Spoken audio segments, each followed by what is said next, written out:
আরবদের মধ্যে নিজস্ব কোনো ক্যালেন্ডার ছিল না। আরবদের ব্যক্তিগত কোনো ক্যালেন্ডার ছিল না। আমাদের যেমন বাঙালিদের ক্যালেন্ডার আছে, ইংরেজদের ইংরাজি সন আছে, বাংলা ভাষাভাষীদের বাংলা সন আছে, ক্যালেন্ডার আছে। আরবিয়ানদের এমন কোনো নিজস্ব ক্যালেন্ডার ছিল না। তাহলে তারা কিভাবে গণনা করত? তারা কোনো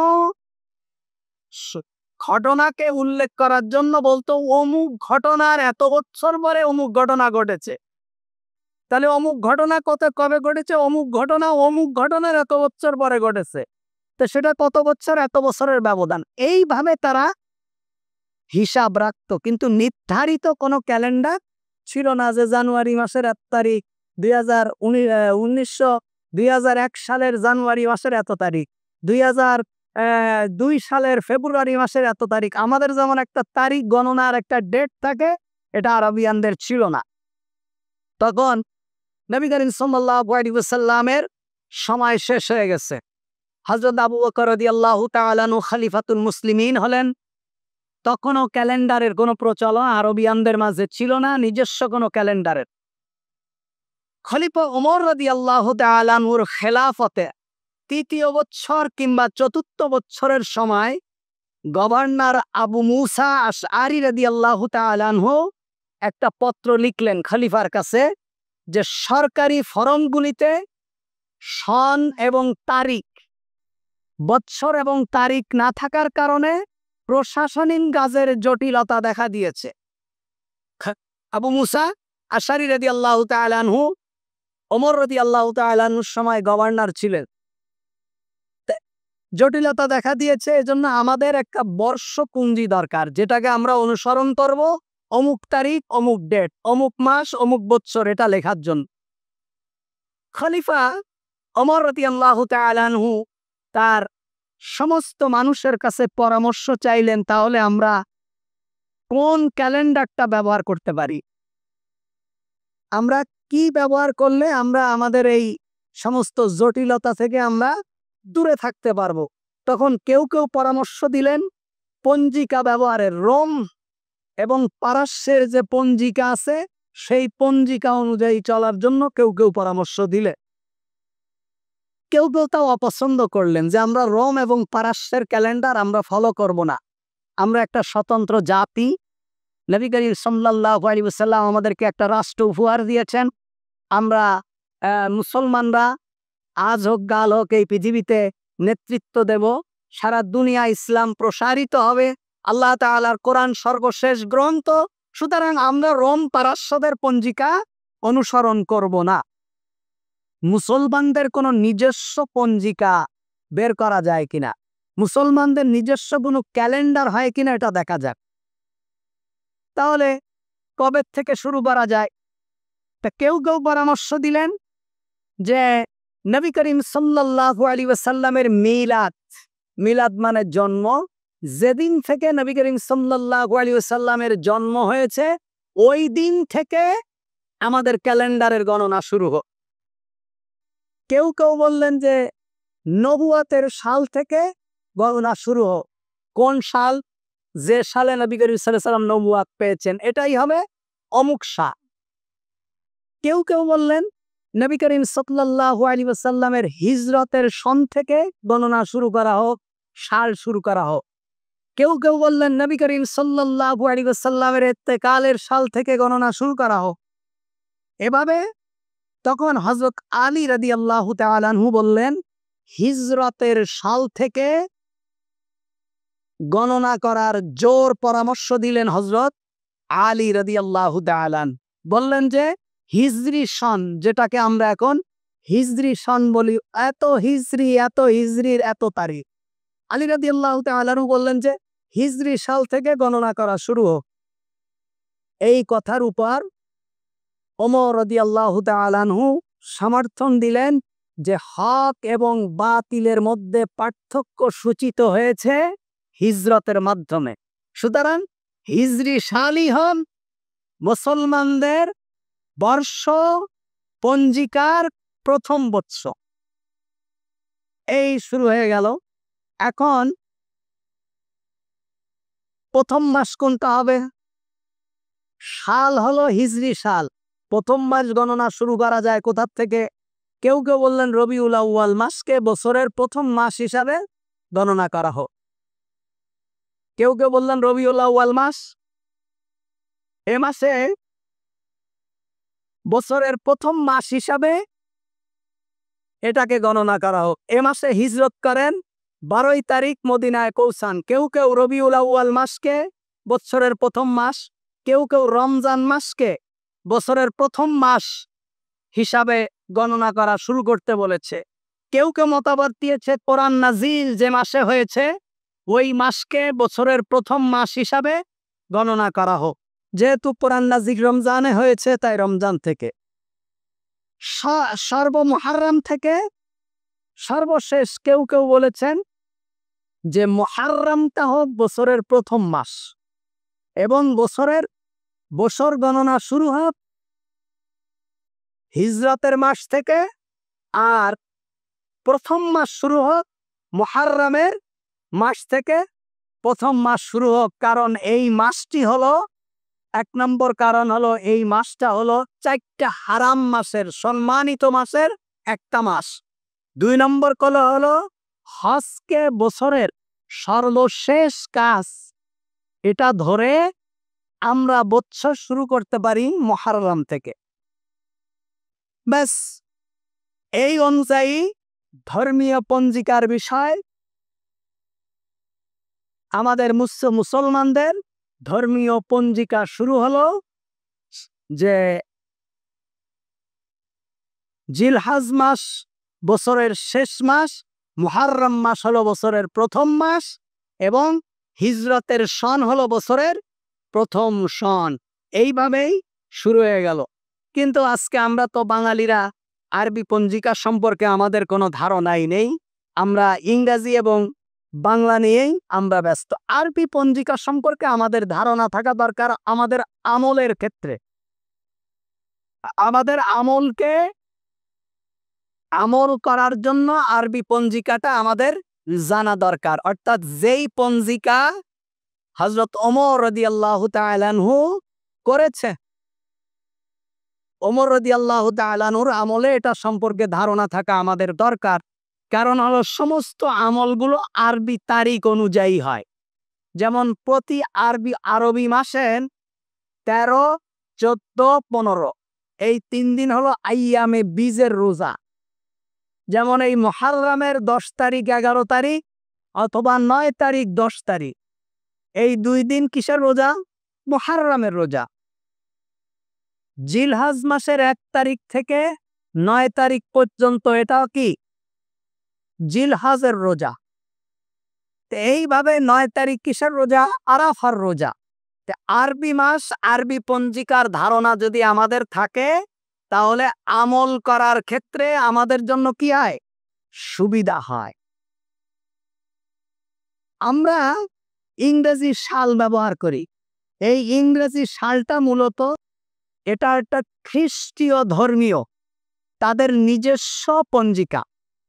খ্রিস্টানদের ঈসা আলাইহিস সালাতু ওয়াস সালামের ইন্তেকালের 1600 বছর পর 1582 খ্রিস্টাব্দে পোপ 8ম গ্রেগরি তিনি খ্রিস্টীয় ধর্মকে সাল হিসাবে গণনা শুরু করেন। কিন্তু ঈসা আলাইহিস সালাতু ওয়াস সালাম ইন্তেকালের প্রায় 1600 বছর পরে খ্রিস্টানরা ওদের পোপ গ্রেগরি তাদের এই সাল গণনা শুরু করে দেন। এজন্য আমরা মুসলমান হিসাবে আমাদের ইংরেজি সালের থেকে আরবি ক্যালেন্ডারের প্রতি আমাদের গুরুত্ব দেওয়া এবং আরবি ক্যালেন্ডার সম্পর্কে আমাদের জানা থাকা দরকার। এটাই ঈমান। এটা জানলে আপনি জান্নাতে যাবেন, না জানলে জাহান্নামে যাবেন এমনটা না। কিংবা এটা জানা ফরজে আইন, এটাও আমি বলি না। কিন্তু খ্রিস্টানদের ক্যালেন্ডারের থেকে মুসলিমদের যেহেতু স্বতন্ত্র একটি ক্যালেন্ডার আছে, মুসলমানদের যেহেতু স্বতন্ত্র একটি বর্ষকুঞ্জিকা আছে, এটা আমাদের মুসলমানদের জানা উচিত এবং জানা থাকা দরকার। তাহলে মুহাররম কবে শুরু হয়েছে? মুহাররম বলতে আমরা যেটা বুঝি, মুহাররম বললেই আমাদের মাথায় যেটা চলে আসে সেটা হলো ইমাম হুসাইনের কারবালায় শাহাদা। এটা আমাদের মাথার মধ্যে চলে আসে, আমাদের মাথার মধ্যে এটাই ঢুকায় দেওয়া হয়েছে। কিন্তু আশুরা তো হুসাইনকে কেন্দ্র করে নয়। হুসাইনের বহু আগ থেকে মুহাররম, মুহাররমের রোজা সেই মুসা আলাইহিস সালাতু ওয়াস সালামের সময় থেকেই মুহাররমের রোজা। এবং নবী করিম সাল্লাল্লাহু আলাইহি ওয়াসাল্লাম যখন মক্কায় ছিলেন তখন মুহাররমের রোজা রেখেছেন। এবং যখন রমজানের রোজা আমাদের উপর ফরজ ছিল না, তখন এই আশুরার রোজা, মুহাররমের রোজা আমাদের উপরে কি ছিল? ফরজ ছিল। যখন রমজানের রোজা ফরজ হয়নি, রমজানের রোজা ফরজ হওয়ার পর আল্লাহ তাআলার পক্ষ থেকে রমজানের রোজাটাকে ফরজ করার পর তখন মুহাররমের রোজাটা আমাদের জন্য ঐচ্ছিক নফল হয়ে গিয়েছে। কিন্তু ইতিপূর্বে আমাদের মুহাররমের রোজা ছিল। কিন্তু আমরা আশুরা বলতে কি বুঝি? আশুরা বলতে বুঝি হলো শাহাদাতে হুসাইন। এই দিন নবী পরিবারকে হত্যা করা হয়েছে। হ্যাঁ, এই দিন নবী পরিবারকে হত্যা করা হয়েছে, এটা ঠিক। যারা হত্যা করেছেন তাদের উপর আল্লাহ তাআলার লানত, তাদের উপরে মুসলিম উম্মার অভিশাপ। তারা নবী করিম সাল্লাল্লাহু আলাইহি ওয়াসাল্লামের নাতি হুসাইন রাদিয়াল্লাহু তাআলা আনহুকে শাহাদাত করেছেন। এটা ঘৃণিত কাজ। কিন্তু যারা এই কাজটি করেছেন তাদেরকে নিয়ে আমরা যেমন অতিমাত্রায় বাড়াবাড়ি, আর যাকে শাহাদাত করা হয়েছে তাকে নিয়েও অতিমাত্রায় বাড়াবাড়ি। মনে রাখবেন, ইসলাম যাকে যতটুকু যে স্থানে রেখেছে এর উপরে যদি নিয়ে যা, যেমন নবী করিম সাল্লাল্লাহু আলাইহি ওয়াসাল্লামকে আল্লাহ যে মর্যাদা দিয়েছেন, আপনি যদি এর থেকে উপরে নিয়ে যান তাহলে শিরিক হবে। আর যদি তার থেকে নিচে নামান তাহলে কুফর হবে। তাহলে নবী করিম সাল্লাল্লাহু আলাইহি ওয়াসাল্লামের আল্লাহ তাআলা যে মর্যাদা দিয়েছেন আমাদেরকে সেখানে রাখতে হবে। আহলে বায়াতের মর্যাদা যেখানে দিয়েছেন সেখানে রাখতে হবে। সাহাবীদের মর্যাদা যেখানে আছে সেখানে রাখতে হবে। তাদের থেকে বাড়ানোও যাবে না, তাদের থেকে কমানোও যাবে না। কিন্তু দুঃখের বিষয় হলো যে আমরা অতি বাড়াবাড়ি করে ফেলি। আমরা একেবারে মুহাররম আসলে মুআবিয়া রাদিয়াল্লাহু তাআলা আনহুকেও গালিগালাজ করে, নাউযুবিল্লাহি মিন যালিক। মুআবিয়া রাদিয়াল্লাহু তাআলা আনহু একজন সাহাবী ছিলেন। একজন সাহাবী ছিলেন মুআবিয়া রাদিয়াল্লাহু তাআলা আনহু। খবরদার কোন সাহাবীকে নিয়ে কোনোভাবে বিন্দুমাত্র কটূক্তি করা যাবে না, মনের মধ্যে আনা যাবে না কোন সাহাবীকে নিয়ে। কারণ আব্দুল কাদের জিলানী রাহিমাহুল্লাহকে জিজ্ঞেস করা হলো যে সাহাবীদের মর্যাদা আপনার মর্যাদার তুলনায় কেমন? আব্দুল কাদের জিলানী রাহিমাহুল্লাহ বলেছেন, একজন সাহাবী যে ঘোড়ার পিঠে চড়ত, সেই ঘোড়া যখন দ্রুত গতিতে ছুট দিত, ছুট দেওয়ার কারণে তার পায়ের থেকে খুরের আঘাতে যে ধুলাবালি বের হতো, সেই ধুলাবালির যে মর্যাদা আমি আব্দুল কাদের জিলানীর সে মর্যাদা নেই। অথচ এই আব্দুল কাদের জিলানীকে যারা পীর মেনে অনুসরণ করে, তার দোহাই দিয়ে যারা ডেক ফাঁকায়, সিন্নি ফাঁকায়, তারা কি বলে? তারা সেদিন শুনলাম একজন বলছে নবীদের থেকে আল্লাহর ওলির মর্যাদা বেশি। কেন? দেখবেন অনলাইনে আছে। কেন? সমস্ত নবীরা মিলে যতগুলো ইমান মুসলমান বানাতে পারেনি, এক খাজা মঈনুদ্দিন চিশতি এর থেকে বেশি ইমানদার বানিয়েছে, মুসলমান বানিয়েছে। নাউযুবিল্লাহি মিন যালিক। কিসের সাথে কিসের তুলনা করে? অনেক নবীরা আছে, বহু নবীকে এই বনি ইসরাইল হত্যা করেছে, দিনের দাওয়াতও দিতে পারেনি, ভালো করে তাদের হাতে কেউ মুসলমানও হয়নি। তাই বলে কি দুনিয়ার আমাদের মতো সাধারণ মানুষ যারা আছি এদের তুলনা নবীদের সাথে করা যায়? মানুষ ঈমান বোঝে না, আশ্চর্য ব্যাপার। বলে যে ওলিদের মর্যাদা, ওলিদের কেরামত, ওলিদের ক্ষমতা নবীদের থেকে বেশি।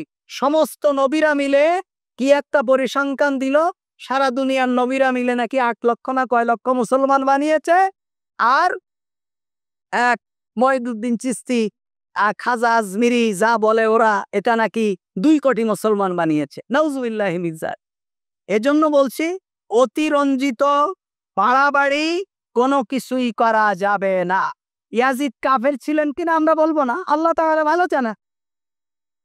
ইয়াজিদ জাহান্নামে গেলেও আমার কিচ্ছু সমস্যা নেই, আর ইয়াজিদ যদি জাহান্নামে যায় তাও আমার কোনো সমস্যা নেই। সুতরাং এই ব্যক্তি কাফের ছিল না মুসলিম ছিল এইটা নিয়ে আমার তো এত মাথামাতির দরকার নেই।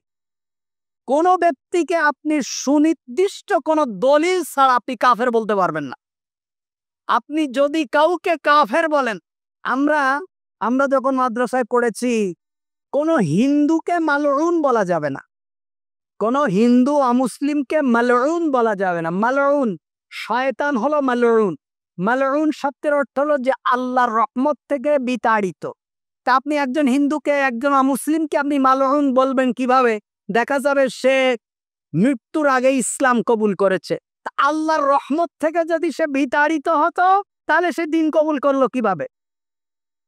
এজন্য যে কাউকে আমরা তো আজকে এক টুপিওয়ালা আরেক টুপিওয়ালারে কাফের বলে দেই, এক টুপিওয়ালা আরেক টুপিওয়ালারে কাফের বলে, এক মসজিদের ইমাম আরেক মসজিদের ইমামরে কাফের বলে দেয়, এক মাওলানা আরেক মাওলানারে কাফের বলে দেয়, এক দলের লোক আরেক দলের লোকেরে কাফের বলে দেয়।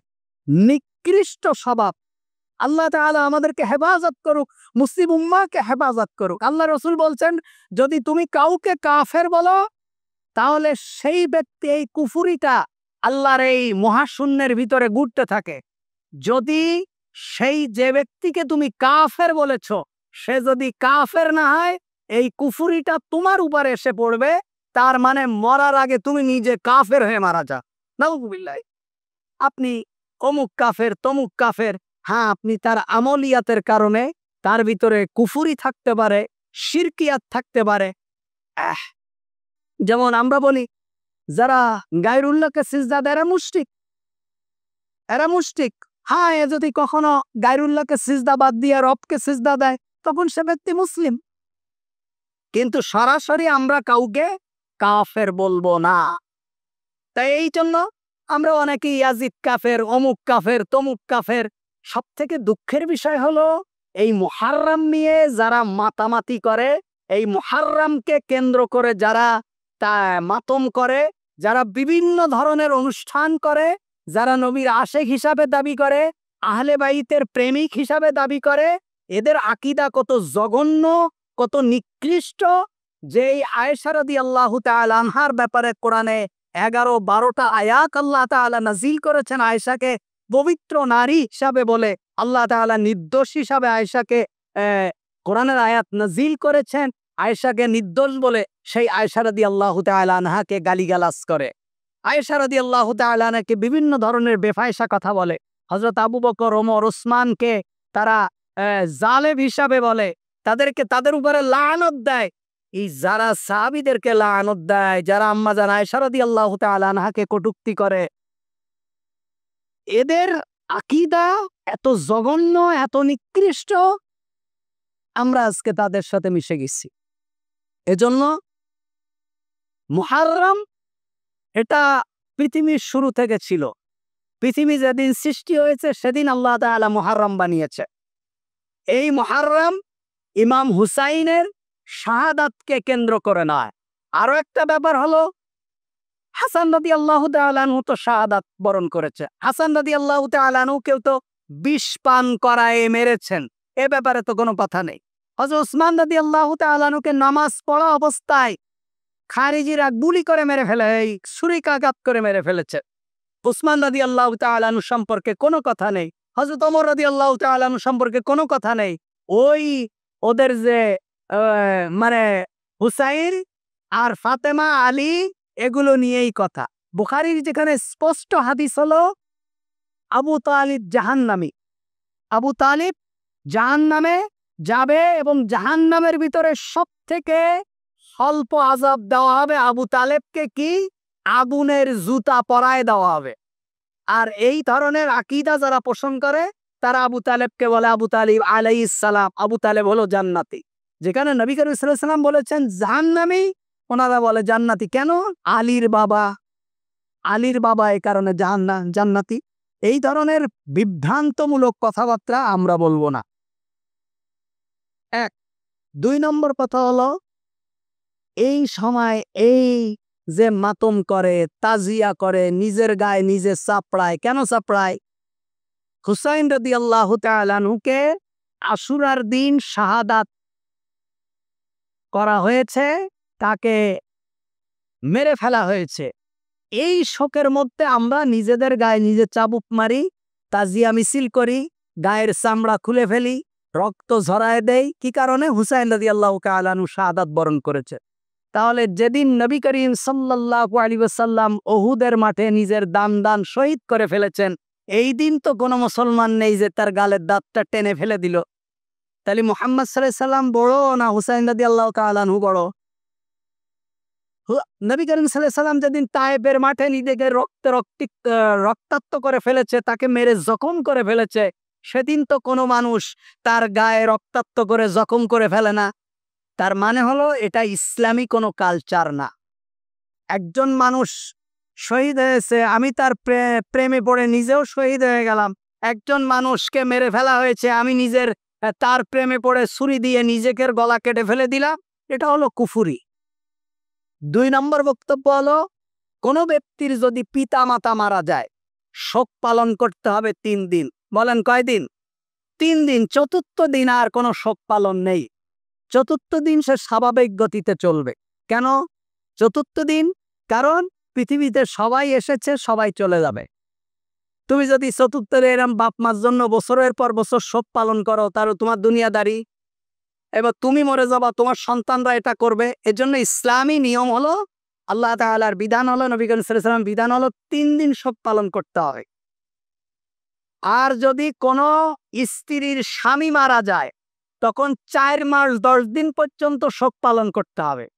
৪ মাস ১০ দিন পর্যন্ত এই স্ত্রী অন্য কোথাও বিবাহ করতে পারবে না, এবং কোনো ধরনের যত সম্ভব স্বামীর ঘরে অবস্থান করবে।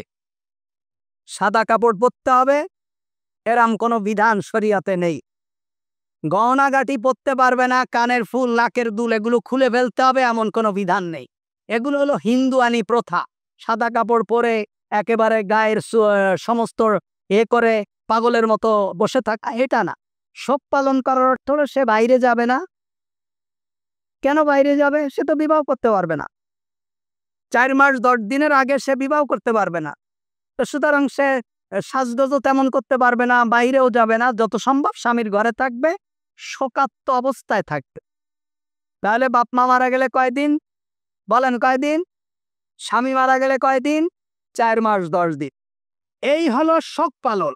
তা ইমাম হুসাইন রাদিয়াল্লাহু তাআলা আনহু শাহাদাত বরণ করেছেন আজ থেকে ১৩৮৫ বছর আগে। কত বছর আগে?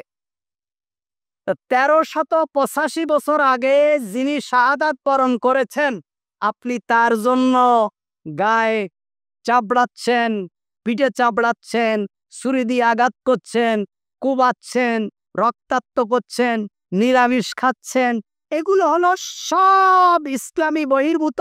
এখানের সাথে ইসলাম এবং মুসলমানদের সাথে, কোরআন সুন্নাহর সাথে ন্যূনতম কোনো সম্পর্ক নেই। মনে রাখতে হবে, ইসলাম আবেগ দিয়ে চলবে না। ইসলাম গতানুগতিক কোনো ধর্ম নয়, ইসলাম গতানুগতিক কোনো জীবন ব্যবস্থা নয়। This is complete code of life. এটা পূর্ণাঙ্গ জীবন ব্যবস্থা। এখানে যেমন ব্যবসা বাণিজ্য শেখানো হয়েছে, এখানে বিবাহ শাদী শেখানো হয়েছে, এখানে সামাজিকতা শেখানো হয়েছে, এখানে রাষ্ট্র পরিচালনা করা শেখানো হয়েছে, এখানে অর্থনীতি শেখানো হয়েছে, এখানে সংস্কৃতি শেখানো হয়েছে, এর নিজস্ব ক্যালেন্ডার আছে। এটা একটা কমপ্লিট, এমন কোনো দিক নেই যেই দিকটা সম্পর্কে নবী করিম সাল্লাল্লাহু আলাইহি ওয়াসাল্লাম আমাদেরকে পথ নির্দেশনা দিয়ে যাননি। সুতরাং এটা কোনো গতানুগতিক ধর্ম নয়। অনেক ধর্ম আছে, পপুলার ধর্ম পৃথিবীতে আছে, যাদেরকে যদি বলা হয় তোমার ধর্ম অনুযায়ী ব্যবসায়িক একটা নীতিমালা করে দাও, তাদের ধর্মে ব্যবসায়িক নীতিমালা নেই। তোমাদের ধর্ম অনুযায়ী একটা সমাজ পরিচালনার নীতিমালা করে দাও, নেই। তোমার ধর্ম অনুযায়ী রাষ্ট্র পরিচালনার একটা কনস্টিটিউশন তৈরি করে দাও, নেই। তাদের ধর্মে আছে কি? শুধু ওই ওই দিন পালন করো, তো ওই দিন পালন করো, মন্দিরে যাও, গির্জায় যায়, পাগোডায় যাও, বাস এটাই হলো তাদের ধর্ম। ইসলাম এমন কোন ধর্ম নয়। সুতরাং ভাইরা আমার, আমাদেরকে ইসলাম মানতে হবে কোরআন এবং সুন্নাহ থেকে, এর বাইরে কোনো কিছু থেকে আমরা ইসলাম মানতে পারি না। মুহররম সম্পর্কে ইসলাম কি বলে? নবী করিম সাল্লাল্লাহু আলাইহি ওয়াসাল্লাম বলছেন, আফজলুস সিয়াম বাদা শাহরু রমাদান সিয়ামুল্লাহি শাহরুল্লাহিল মুহররম। রমজানের পরে সবথেকে উত্তম রোজা হলো মুহররমের রোজা। বলেন, রমজানের পরে উত্তম রোজা কোন রোজা? এবং রমজানের রোজা ফরজ হওয়ার আগে সিয়ামে আশুরা, অর্থাৎ এই আশুরার 10 তারিখে যে রোজা, এটা রমজানের রোজা ফরজ হওয়ার আগে এই রোজাটা ফরজ ছিল। কোনটা? আশুরার রোজা। এবং জাহেলি যুগে মক্কার মানুষেরা আশুরার রোজা পালন করত। জাহেলিয়াতের যুগেও মানুষ কি, মক্কার মানুষেরা আশুরার রোজা পালন করত। নবী করিম সাল্লাল্লাহু আলাইহি ওয়াসাল্লাম এবং তার সাহাবীরা আশুরার রোজা পালন করেছেন। এবার বোঝেন, নবী করিম সাল্লাল্লাহু আলাইহি ওয়াসাল্লামের ইন্তেকালের অনেক পরে হুসাইন রাদিয়াল্লাহু তাআলা আনহু কারবালার ময়দানে শাহাদাত বরণ করেছেন। নবী করিম সাল্লাল্লাহু আলাইহি ওয়াসাল্লামের ইন্তেকালের অনেক বছর পর নবী করিম সাল্লাল্লাহু আলাইহি ওয়াসাল্লাম হুসাইন রাদিয়াল্লাহু তাআলা আনহু শাহাদাত বরণ করেছেন। অথচ আশুরার রোজা নবী করিম সাল্লাল্লাহু আলাইহি ওয়াসাল্লাম মক্কায় থাকতে সাহাবীরা রেখেছেন। তাহলে আশুরার মর্যাদা কি নবী করিম সাল্লাল্লাহু আলাইহি ওয়াসাল্লামের ইন্তেকালের পরে, হুসাইনের শাহাদাতের পরে, নাকি নবী করিম সাল্লাল্লাহু আলাইহি ওয়াসাল্লামের নবুয়তেরও আগে? বলেন, নবী করিম সাল্লাল্লাহু আলাইহি ওয়াসাল্লামের নবুয়তেরও আগে ছিল আশুরার রোজা। আর এটা রমজানের রোজা ফরজ হওয়ার আগে আশুরার রোজা মুসলিম উম্মার উপরে ফরজ ছিল, কাফেররাও এই রোজা পালন করতে। তাহলে রমজানের আশুরার মর্যাদা, এটা তো আমাদের কাছে হুসাইনের শাহাদাতের কারণে হয়নি, অনেক আগ থেকে হয়েছে। হ্যাঁ, নবী করিম সাল্লাল্লাহু আলাইহি ওয়াসাল্লামের নাতি আমাদের কলিজা, তাদের ভালোবাসা আমাদের ঈমান। কিন্তু তাদেরকে ভালোবাসতে গিয়ে শরিয়াতকে বুড়ি আঙ্গুল দেখানো কিংবা শরিয়াতকে অমান্য করা, অগ্রাহ্য করা, এটা কোনোভাবে দিন হতে পারে না। আশুরার রোজা আমরা রাখবো। রমজানের পরে আশুরার রোজার মর্যাদা সব থেকে বেশি। এই আশুরার রোজা আমরা যারা রাখবো, ইনশাআল্লাহ আগামীকালকে সাহারি খাবো। বলেন কবে? আগামীকালকে সাহারি খাবো। এবং আগামীকালকে সাহারি খেলে রোজা হবে কি বারে? রবিবারে। রাসূল সাল্লাল্লাহু আলাইহি ওয়াসাল্লাম বলেছেন যে খালিফুল মুশরিকি, তোমরা মুশরিকদের বিরোধিতা করো। মুশরিকরা ওই নবী করিম সাল্লাল্লাহু আলাইহি ওয়াসাল্লামের আগে মূসা আলাইহিস সালাতু ওয়াস সালামের সময় থেকে আশুরার রোজা রাখতেন একদিন। কবে? একদিন রাখতেন। কেন রাখতেন? নবী করিম সাল্লাল্লাহু আলাইহি ওয়াসাল্লাম যখন মদিনায় গেলেন, তখন দেখলেন মদিনার ইহুদিরা আশুরার রোজা রাখছে। তখন আল্লাহ রাসূল সাল্লাল্লাহু আলাইহি ওয়াসাল্লাম বললেন যে, তোমরা এটা কিসের রোজা রাখছো? বলে, ইয়া রাসূলুল্লাহ সাল্লাল্লাহু আলাইহি ওয়াসাল্লাম, এই দিন ফিরআউনের কবল থেকে মূসা আলাইহিস সালাতু ওয়াস সালাম এবং তার অনুসারীরা নাজাত পেয়েছিল। অর্থাৎ মূসা আলাইহিস সালাতু ওয়াস সালাম বিজয় হয়েছিলেন আর ফিরআউনরা পরাজিত হয়েছে। আমরা এই বিজয় দিবসের আনন্দ উপলক্ষে 10ই মুহররম রোজা রাখি। সুবহানাল্লাহ বলবেন না? তা আল্লাহ রাসূল বললেন, মূসার উপরে তোমাদের থেকে আমার হক বেশি। সুতরাং তোমরা 10ই মুহররম রোজা রাখো। ফিরআউনের কবল থেকে মূসা এবং তার জাতি বিজয় হয়েছে, এজন্য আমি মুহাম্মদ সাল্লাল্লাহু আলাইহি ওয়াসাল্লাম ওই দিন রোজা রাখবো। তবে সাহাবীদেরকে বললেন, শোনো, তোমরা আরেকদিন বেশি রাখবে। কারণ কি? খালিফুল মুশরিকিন, আমলের ক্ষেত্রে মুশরিকদের বিরোধিতা করা। মুশরিকরা 10ই মুহররম রাখে, তোমরা 10 এবং 11ই মুহররম রাখবা, অথবা 9 এবং 10ই মুহররম রাখবা। সুবহানাল্লাহ। তাহলে আমরা রবিবার এবং সোমবার মুহররমের রোজা রাখবো। বলেন কি বার? রবিবার এবং সোমবার। কি বার? এবং এই রোজাকে, এই সিয়ামকে রাসূল সাল্লাল্লাহু আলাইহি ওয়াসাল্লাম রমজানের পরে সবথেকে গুরুত্বপূর্ণ সিয়াম বলেছেন। রমজানের পরে সবথেকে উত্তম সিয়াম বলেছেন এই আশুরার সিয়ামকে। সিয়ামে ইয়াউমে আশুরা আহতাসিব আলাল্লাহ আইয়ুকাফিরাস সানাতা আল্লাতী ক্বাবলা। আল্লাহ রাসূল বলছেন এই আশুরার রোজা যে ব্যক্তি রাখবে আল্লাহ তাআলা তার 1 বছর আগেকার গুনাহ আল্লাহ তাআলা মাফ করে দেবে। তাহলে আমরা আশুরার রোজা রাখবো তো ইনশাআল্লাহ? কারা কারা রাখবো ইনশাআল্লাহ হাত উঠায়। আমরা যারা পারবো আমরা হাত উঠাবো, কালকে সাহরি খাবো। 2 তলায় হাত উঠাচ্ছে না কেউ। 2 তলার মানুষ হাত উঠাচ্ছে না। আমরা আগামীকাল সাহরি খাবো, শনিবার, রবিবার এবং সোমবার আশুরার রোজা রাখবো। আল্লাহ তাআলা আমাদেরকে কবুল করুক। আমিন।